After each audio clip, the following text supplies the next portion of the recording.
Dan bersama ini kita telah membahas mengenai hal ini dengan Irjen Kementerian Agama Bapak M. Yasin. Selamat pagi Pak Yasin. Selamat pagi, Assalamualaikum. Ya, Pak Yasin, ini mengenai dana temuan dari PPATK. Ini kita bahas satu persatu, ini ada 230 miliar. Ini yang mencurigakan dengan total dana 80 triliun yang dikelola, bunganya 2,3. Ini bagaimana Pak Yasin menanggapi temuan PPATK ini?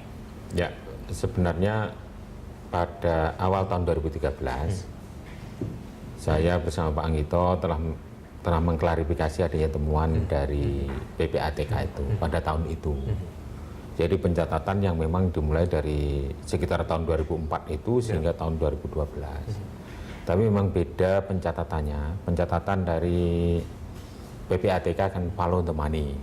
Kemudian tidak menghitung dimanfaatkannya uang itu setoran awal atau setoran awal ibadah haji itu untuk digunakan per tahunnya untuk penyelenggaraan ibadah haji.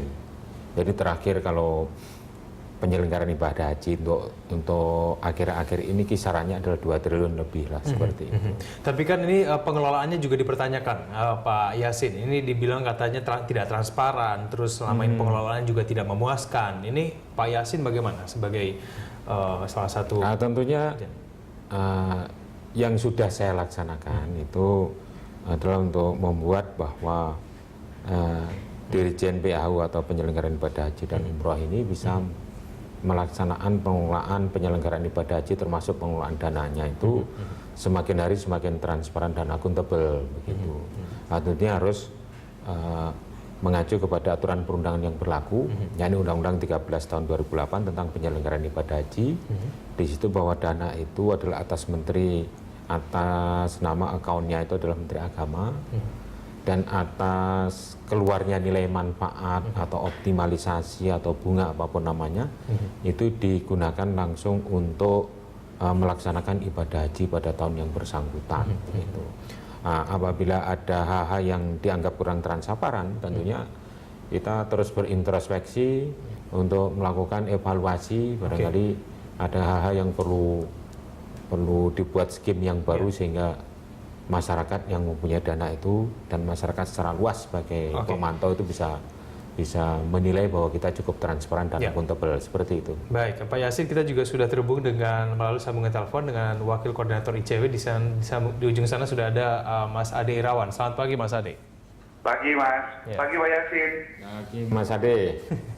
Ya Mas Ade, ini menanggapi mengenai dugaan temuan PPATK ada penyelewengan dana ibadah haji. Ini menurut ICW seperti apa? Ya, pertama sih kami tidak kaget ya, sama seperti tidak kagetnya Pak Yasin ya kalau ada temuan KPK seperti ini gitu ya. Karena sejak awal kami memang mengingatkan dan juga memberikan laporan ke KPK terkait dugaan beberapa penyimpangan dalam penyelenggaraan ibadah haji. Salah satunya seperti yang diungkapkan oleh Pak Yasin tadi, setoran awal dan dana optimasi gitu ya.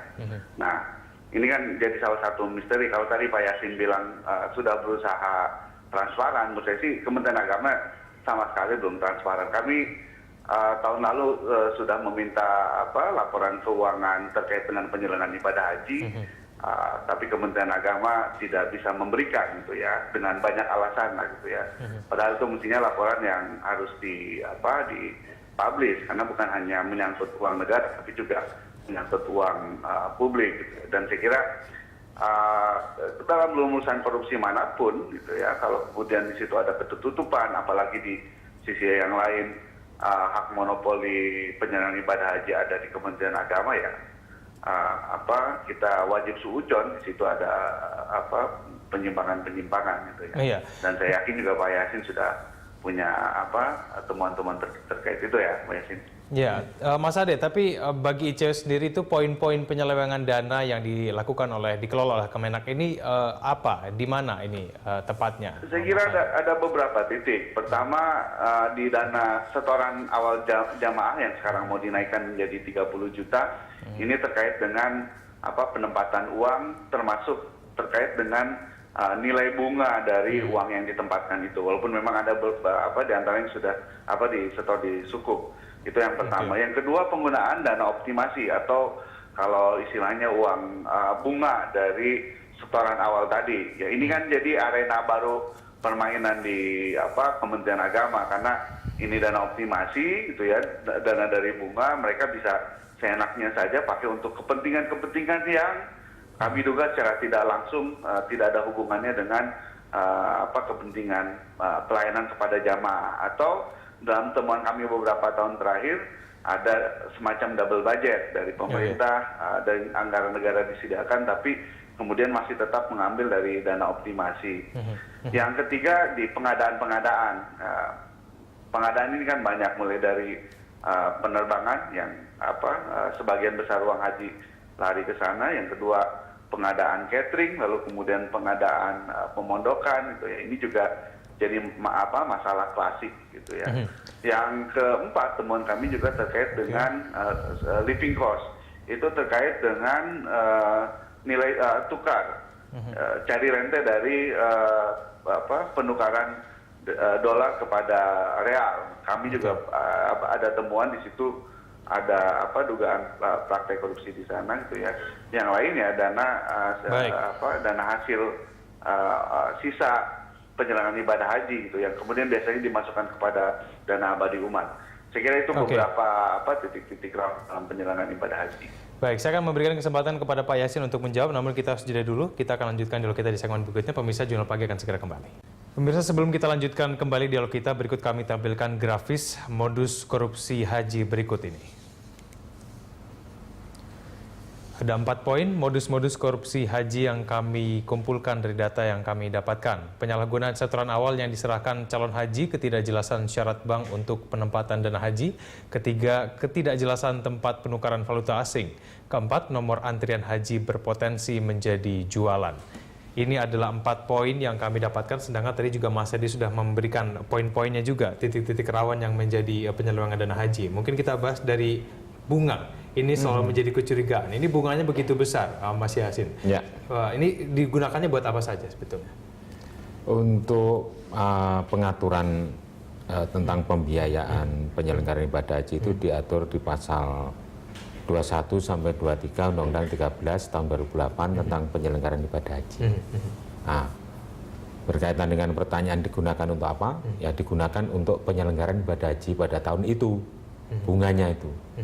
Jadi pokoknya misalnya 67 triliun sekarang, itu bunganya ada sekitar 2 triliun lebih lah begitu. Nah, jadi kalau ada... itulah yang dipakai untuk penyelenggaraan ibadah haji, sehingga sesuai dengan apa yang diamanatkan di undang-undang itu memang Kementerian Agama yang mengelola bunga itu. Oke, tapi dugaan bahwa ini ada penukaran kepada valuta asing, lalu bunganya juga digunakan untuk rehabilitasi kantor dan juga hal-hal seperti itu kan juga menjadi pertanyaan dari masyarakat, Pak Yasin. Ya, pada saat saya di KPK di tahun 2009 itu kan melaksanakan kajian sistem tentang penyelenggaraan ibadah haji. Ya, kami temukan itu 48 titik rawan yang berpotensi korupsi. Salah satunya adalah mengenai pembelian dari dana penyelenggaraan ibadah haji untuk dibelikan aset. Sedangkan aset itu seharusnya dibiayai oleh APBN. Itu sudah kita ingatkan di tahun itu. Nah, untuk kelanjutannya tentunya mereka akan berhati-hati sesuai dengan saran yang disarankan oleh KPK yang terdiri dari 48 temuan itu. Tidak hanya saran untuk didiamkan tapi untuk ditindaklanjuti. Dan mayoritas dari 48 itu sudah ditindaklanjuti. Oh, sudah ditindaklanjuti sekarang? Sudah ditindaklanjuti, itu artinya bahwa tidak ada lagi penggunaan biaya penyelenggaraan ibadah haji itu dari uang misalnya saja optimalisasi atau setoran awal itu yang digunakan untuk pembiayaan aset. Seandainya itu masih diulang, berarti ini kan sudah gugur kewajiban kita sebagai pada saat itu penegak hukum dan sekarang pengawas internal agar juga menyarankan untuk tidak digunakan untuk itu. Ya, apakah itu juga berarti mengenai pengadaan-pengadaan? Tadi juga Mas Ade mencermati mengenai hal itu. Itu juga sudah tidak ada lagi Pak untuk menggunakan dari dana bunga itu? Kalau pengadaan ya memang boleh mengadakan dari bunga itu kan penyelenggaraan ibadah haji itu kan juga harus ada pengadaan. Misalnya pengadaan catering, pengadaan rumah. Hanya saja praktek pengadaan itu harus dilakukan penyempurnaan dari tahun ke tahun. Sekarang juga kita harapkan untuk ultimate goal-nya itu tidak ada rumah yang jelek nantinya. Jadi hasil pemantauan kita itu ada 47 rumah harus di blacklist tidak boleh disewa untuk penyelenggaraan tahun ini, sehingga tidak ada disparitas antara rumah bagus, rumah jelek. Nah, ini pengadaan sistemnya yang harus kita bangun, gitu. Sehingga tidak ada peluang untuk korupsi. Oke, baik. Saya ke Mas Ade. Mas Ade ini dari Kementerian Agama mengaku sudah melakukan pembenahan. Jadi untuk pengelolaan bunga ini sudah tidak digunakan lagi ataupun sudah dicermati sehingga lebih efisien. Mas Ade, apakah menemukan data-data lain yang menunjukkan bahwa sebetulnya masih terjadi pengelolaan penyimpangan terhadap pengelolaan dana haji ini, Mas Ade? Iya, ini saya kira masalah klasik lah ya. Hampir tiap tahun kami mengkritisi soal terutama dana optimasi, karena ini lapangan baru dalam dugaan praktek korupsi, karena Kementerian Agama bisa seenaknya saja membiayakan uang yang mestinya dipakai tadi secara langsung untuk kepentingan jamaah, tapi dipakai untuk hal-hal yang lain yang seperti saya katakan tadi, dibuat double budget atau misalnya untuk kepentingan kehumasan mereka gitu ya, begitu. Jadi kalau alasan Kementerian Agama ya sama seperti yang saya diungkapkan oleh Pak Yasin, ya sudah ada perbaikan gitu ya, tapi ya nyatanya kan masih seperti ini. Dan saya kira KPK itu dalam penyelenggaraan ibadah haji itu sudah sangat baik hati sekali kalau menurut kami ya, karena ada 48 rekomendasi temuan yang saya kira sangat tajam, lalu kemudian Kementerian Agama juga tidak terlalu sungguh-sungguh untuk memperbaiki 48 rekomendasi itu. Dan saya kira kalau dari statement Pak Yasin tadi juga Pak Yasin nggak tahu yakin betul apakah yang ke-48 itu sudah semuanya gitu ya. Karena kalau dalam sepengetahuan kami hal-hal yang memang terkait urusan yang agak administratif ya memang diperbaiki gitu ya, tapi terkait dengan anggaran dan sebagainya ini yang agak lama untuk diperbaiki di Kementerian Agama. Nah, sampai hari ini saya kira saya sendiri belum bisa memastikan apakah memang 48 yang direkomendasikan oleh KPK itu sudah dilaksanakan atau sepenuhnya gitu ya. Begitu. Mas Ade, dengan adanya dugaan penyimpangan ini, apakah berarti ini sistem di Kementerian Agama ini yang bisa disalahkan atau memang ada sejumlah oknum sebetulnya yang memainkan dana haji ini? Ya, ini kan masalah mendasarnya kombinasi antara monopoli dan buruknya governance gitu ya. Kalau rekomendasi kami jelas gitu dari dulu bahwa penyelenggaraan ibadah haji jangan dikelola oleh Kementerian Agama lah gitu ya. Kementerian Agama ya ini kan sudah jadi kayak biro travel besar gitu ya. Nah, ketika monopoli ada di Kementerian Agama dan semuanya serba tertutup dan aturan main juga dibuat oleh Kementerian Agama, ya saya kira sampai kapanpun penyelenggaraan ibadah haji akan sangat rawan korupsi, apalagi kemudian menterinya juga politisi ya gitu ya. Saya sempat juga ketemu, memang ya ini mungkin tidak bisa dijeneralkan. Ini juga keluhan dari kanwil ya, misalnya soal ada dugaan politisasi dan sebagainya. Termasuk tadi yang disebutkan tadi soal antrian gitu ya.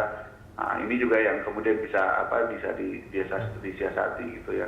Kalau saya sih dukung Pak Yasin lah yang jadi Menteri Agamanya gitu, sehingga nanti ada will untuk memperbaiki agar haji ini tidak lagi dimonopoli oleh Kementerian Agama.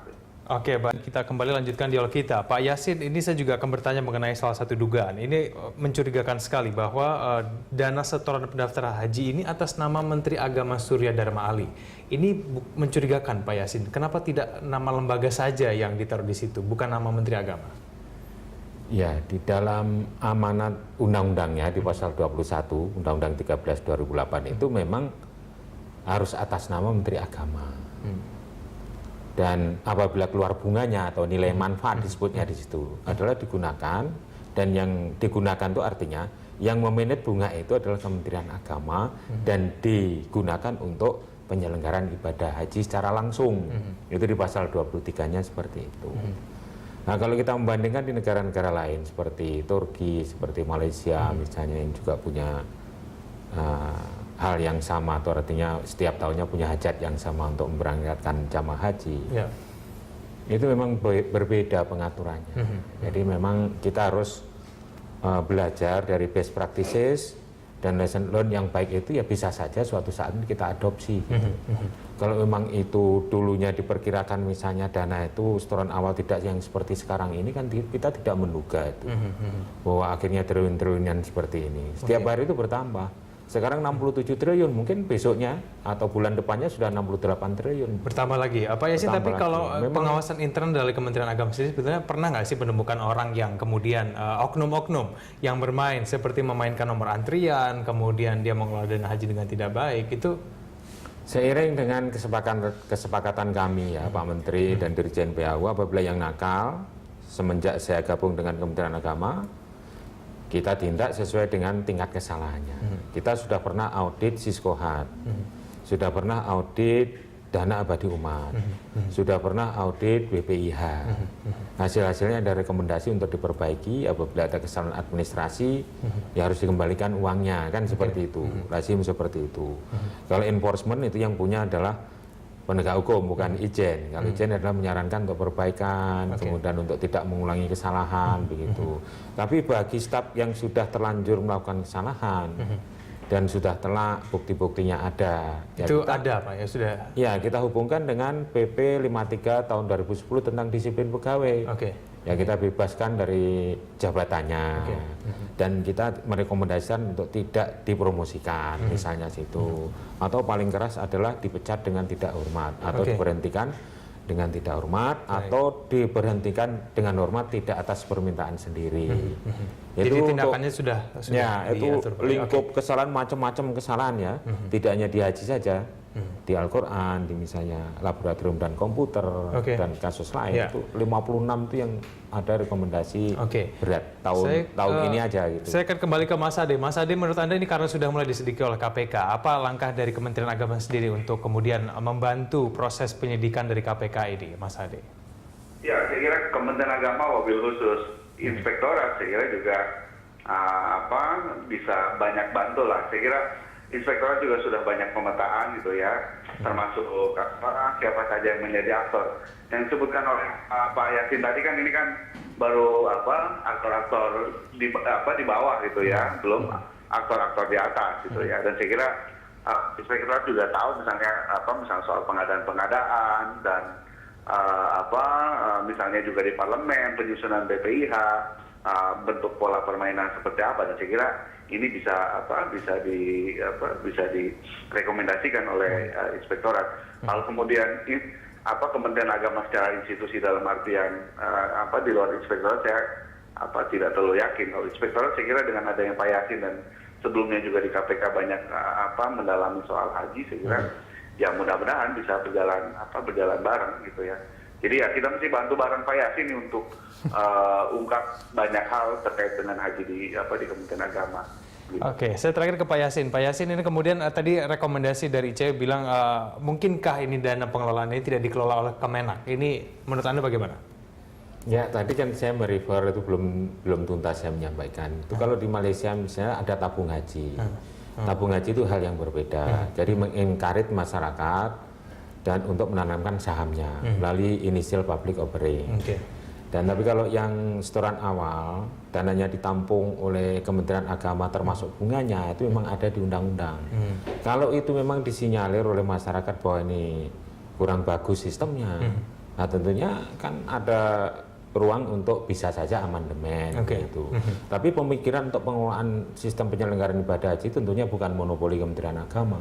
Ini kan milik rakyat. Sehingga apabila ada hal-hal yang baik untuk pembenahan ini, termasuk misalnya sampai kepada amandemen misalnya pasal 21 sampai pasal 23 demi kemaslahatan, nah, tentunya kan kita hanya executing agency, ya ini melaksanakan perintah undang-undang itu.